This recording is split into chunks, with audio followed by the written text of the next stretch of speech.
Dear students, today we are here to discuss about the topic probability of class 10. Probability gives an idea how likely something will happen. In day-to-day life, we came across many situations like India win the toss, or it may rain today, or we won a lottery ticket. So, all these examples clearly suggest that it may happen or not happen. This uncertainty is measured by the term probability. Now, before finding probability of an event, we must know some important terms related to it. The first important term is experiment. Experiment means which have well-defined or fixed outcomes. For example, carbon and oxygen react together to give carbon dioxide, which is a fixed outcomes. Now, second important term is random experiment. Random experiments are those events which do not have fixed outcomes in similar condition. For example, when we toss a coin, they may appear either tail or head. Now, next topic is total outcomes.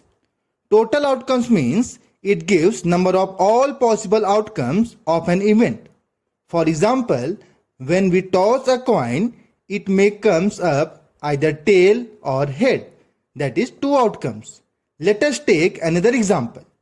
When we throw a dice, it may appear either 1, 2, 3, 4, 5 and 6. So there are 6 favorable outcomes, and these outcomes are also called sample space.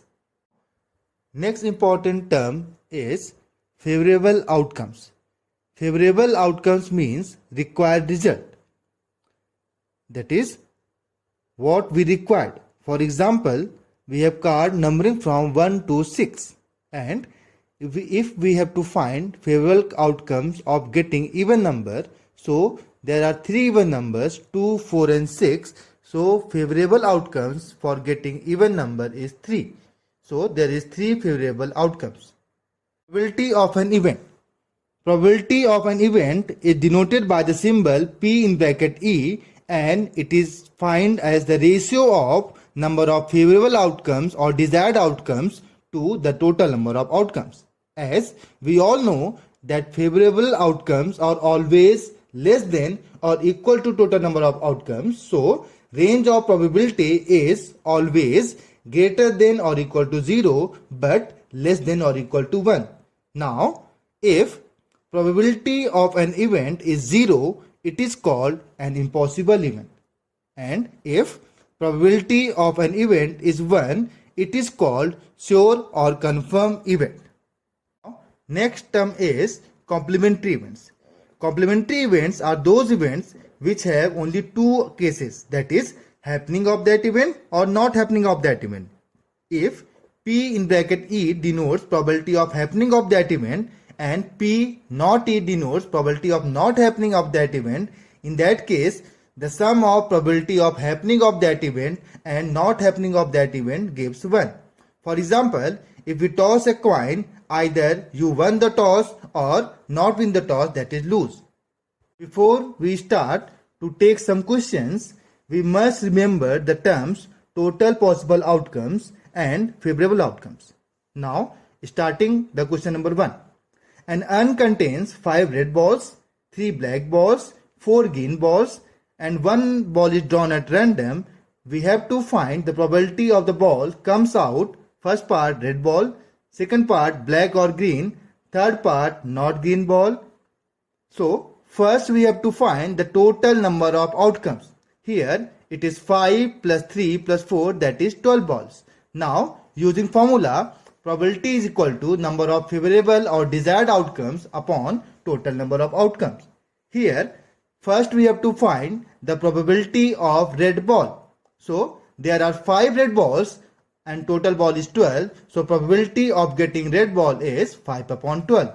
Now in second part we have to find the probability of black or green ball. So number of black balls are 3, green balls are 4. So total probability is 7 upon 12. So probability of getting black or green ball is 7 upon 12. Now we have to find the probability of ball is not green. Not green means we have to consider only red ball or black ball. So there are 5 red balls and 3 black balls. So total 5 plus 3, 8 upon 12. So probability of red ball is 2 upon 3. Now next question, 2 unbiased coins are tossed together. We have to find probability of getting first part 2 head, second part exactly 1 head, and third part at most 1 head. Now so first we have to find the total number of outcomes when 2 coins are tossed together. So first coin shows head and tail, second coin shows head and tail. So total possible outcomes become HH, HT, TH and TT, that is total of 4 possible outcomes. Now we have to find the probability of getting 2 head.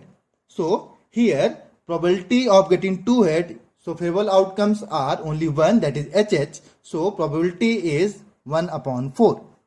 Now second part, probability of getting exactly 1 head. So there is 2 cases where probability is favorable, HT and TH. So probability is 2 upon 4.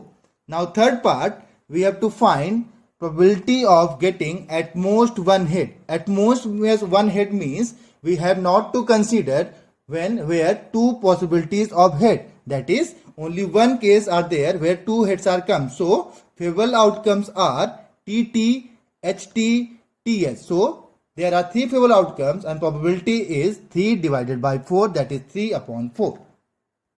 Moving on to next question. If 2 dice are thrown at the same time, we have to find the probability of getting a doublet. Sum of numbers on both dice is 13. Sum of the numbers on both dice is 7. So first we have to find the total number of outcomes when both the dice are thrown at the same time. First dice have 1, 2, 3, 4, 5 and 6.